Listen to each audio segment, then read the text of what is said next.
નુકસાન સામે ક્રોસ ફરિયાદો નોંધાઈ હતી. શું ફરિયાદ નોંધાઈ છે, શું ઘટના હતી અને કેટલા આરોપીની અટકાયત કરવામાં આવી?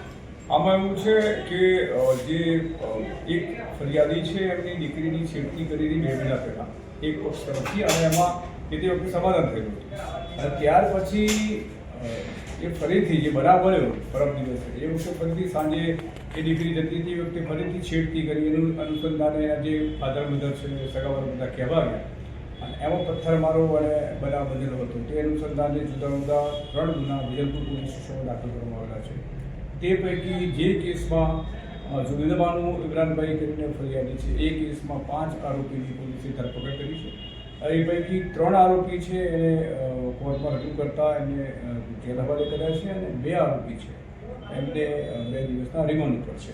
જે આરોપી પકડ્યા છે એમાં એક છે હકીમભાઈ હરમભાઈ બબાણી, કુરબાનભાઈ હરમભાઈ બબાણી, સાહિલભાઈ રસુલભાઈ બબાણી, રમઝાનભાઈ રસુલભાઈ બબાણી અને નિમરોઝ ઉર્ફે ઇમરાન બબાણી કરીને છે. એ જે લોકો છે એમને ધરપકડ કરવામાં આવી છે. તે પૈકી હકીમભાઈ પાસેથી એક દેશી બનાવટનો તમંચો પોલીસે કબજે કર્યો છે. સાહિલભાઈ પાસેથી એક દેશી પિસ્તોલ કબજે કરી છે, અને સાથે સાથે જે તમંચાના 4 જીવતા કારતીર છે એ પણ પોલીસે કબજે કર્યા છે. હાલમાં તપાસ ચાલુ છે. પથ્થરમારા સમયે ફાયરિંગની પણ અફવાઓ અને વાતો હતી, ત્યારે જે મળી આવે છે તમંચા, તેનાથી કોઈ ફાયરિંગ થયું છે કે નહીં? આમાં એવું છે, જે હથિયારો કબજે કર્યા છે એ જે ઇન્વેસ્ટિગેશન ઓફિસર છે એના કહ્યા પ્રમાણે જૂના છે, અને એનું FSLમાં મોકલવામાં આવશે અને ત્યાંથી પરીક્ષણ થયેથી ખબર પડી જશે ખરેખર ફાયરિંગ થયું નથી. સર, આરોપીના બેકગ્રાઉન્ડ શું છે?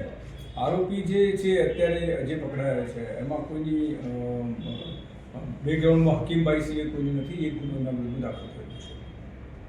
સાહેબ, આ લોકો હથિયાર ક્યાંથી લાવ્યા હતા, કેટલા સમયથી લાવ્યા હતા, એવું કંઈ પ્રાથમિક તપાસમાં જાણવા મળ્યું? આ કામે જે આઈઓ છે એની સાથે ચર્ચા કરતા એમણે જણાવ્યું છે કે જે આરોપી એવું જણાવ્યું છે કે આ જૂના જે એમના બાપ દાદા વખતના પડેલા હતા તે હતા, પણ ખરેખર ક્યાંથી લાવ્યા હતા તેની તપાસ અર્થે રિમાન્ડની માગણી કરવામાં આવેલી, અને રિમાન્ડ ઉપર છે એટલે કે સત્ય જાણવા મળ્યું છે. સાહેબ, આરોપીઓ કયા વ્યવસાય સાથે સંકળાયેલા છે? આરોપીઓ છે JCB અને એવું ચલાવે છે અને છૂટક મજૂરી કરે છે.